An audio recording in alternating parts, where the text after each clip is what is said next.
Holy Spirit, take my words and speak to each of us according to our need. Amen. Trinity can be a difficult Sunday to preach under the best of circumstances. It's the last in a long run of spring feasts, Holy Week and Easter, Ascension, Pentecost, all of which have these dynamic biblical stories of people doing things. Contrast that with the difficult to comprehend doctrine developed as the church became an institution. And then these are not the best of circumstances. We're still dealing with the effects of a global pandemic. And now on top of that, our nation is erupting with the catalyzed pain of centuries of injustice. So who's excited for a nice lesson on doctrine? Don't worry.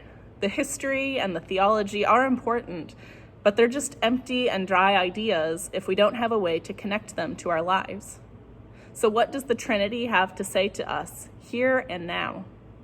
Well, actually quite a lot. But I think an exceptionally important meaning for us today is the idea of Trinity as community, as relationship. We believe in one God, as we say in the Creed, but this one God consists in three distinct persons: Father, Son, and Holy Spirit, or Creator, Redeemer, and Sanctifier, depending on your preferred language. The Trinity is about the mystery of this relationship. It's difficult to describe, but perhaps human relationships can help us begin to understand. I'll start by sharing a story I first heard years ago, and that has stuck with me and challenged me since. Daryl Davis is an African-American blues musician who has spent the last 3.5 decades befriending members of the Ku Klux Klan. It's an unexpected hobby for someone in his position. Why would you want to be around, let alone befriend, someone who holds views openly opposed not just to your own views, but to your very identity and existence? And yet, these friendships have had an interesting result. According to Davis, as friendships have developed, many of the Klansmen realized that their hate may not actually have been as valid or righteous as they thought. In fact, Davis noted that since he began these conversations, more than 200 Klansmen have renounced their beliefs and given up their robes, which he keeps in a closet in his home to remember his own personal work against the powers of racism. The first time Davis befriended a member of the KKK was when he connected with someone over music he'd played at a bar. The man said he'd never heard a black man play piano like that, which surprised Davis given the origins of the music he plays. Then, after talking music for a bit, the man said it was the first time he'd ever had a drink with a black man. Finding this a bit odd to hear from a middle-aged man, how could he have made it this far and never sat down at a bar with a black man? Davis dug deeper. At the prodding of a friend, he admitted the truth, that he was a member of the Ku Klux Klan, and he pulled his Klan card out of his wallet to prove it. Anyone might expect this to be the end of the story, but Davis says, he was very friendly. It was the music that brought us together. He wanted me to call him and let him know any time I was to return to this bar with this band. The fact that a Klansman and black person could sit down at the same table and enjoy the same music, that was a seed planted. So what do you do when you plant a seed? You nourish it. I decided to go around the country and sit down with Klan leaders and Klan members to find out, how can you hate me when you don't even know me? How can you hate me when you don't even know me?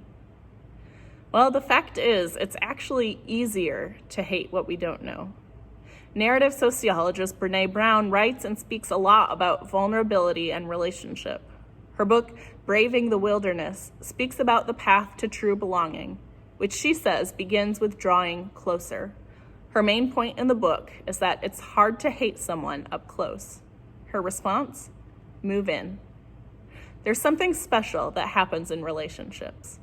Once we learn to see the world from another's perspective, our own perspective broadens.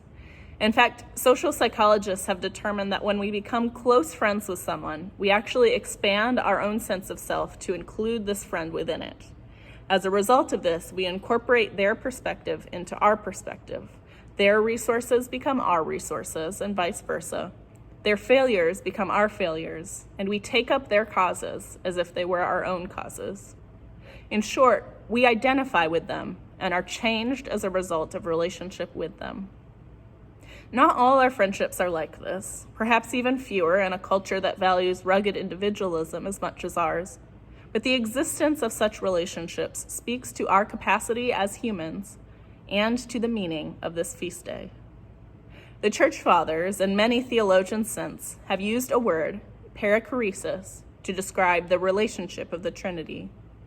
Perichoresis is the co-indwelling of the persons of the Trinity. It is God, Christ, and Spirit together in a way that is both distinct and overlapping, in such a way that the Trinity is both self and selves, both separate and inseparable perspectives. You can see why this is a complicated topic. Because really, at its heart, the Trinity is a mystery. And so too are our relationships, how they blossom, sometimes unexpectedly, and how they have the power to transform us. Part of our Christian belief is that we are made in the image of God. We heard that in today's reading from Genesis, in that brief part of the story where everything is good and nothing is broken.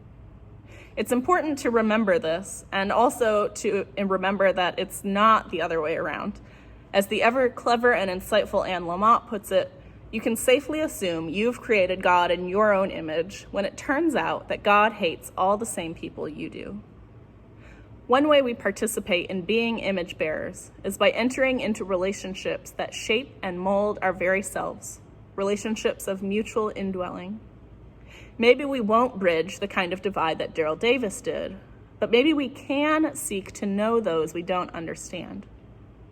Maybe you don't understand why some businesses still aren't open, or why some are asking that you wear a mask. Maybe you don't understand why people are going about their business as if the coronavirus no longer exists. Maybe you don't understand why people feel the need to protest. Maybe you don't understand how any reasonable person could possibly continue to support Donald Trump as president. Maybe you don't understand why some protests are escalating into destruction of property. Maybe you don't understand why the police response has been militarized with riot gear, tear gas, and rubber bullets. Maybe hearing white privilege makes you shut down and leave the conversation. Maybe hearing all lives matter has that effect. What would happen if, instead of shutting down and denouncing someone whose actions you can't fathom, you tried to find common ground, tried to understand them? What if you remembered that we are all image bearers of God?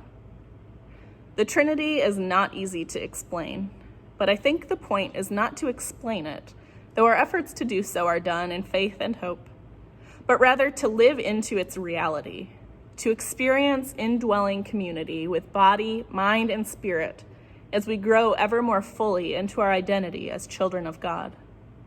The Trinity reminds us that vulnerable and transformative relationships are at the heart of our faith, and these relationships have unbelievable power. It's hard to hate up close, and there's no telling what can happen when we move in. When we move in, when we are vulnerable enough to be open to what we don't understand, we have the power to transform our families, our communities, our church, our nation, even the whole world. Amen.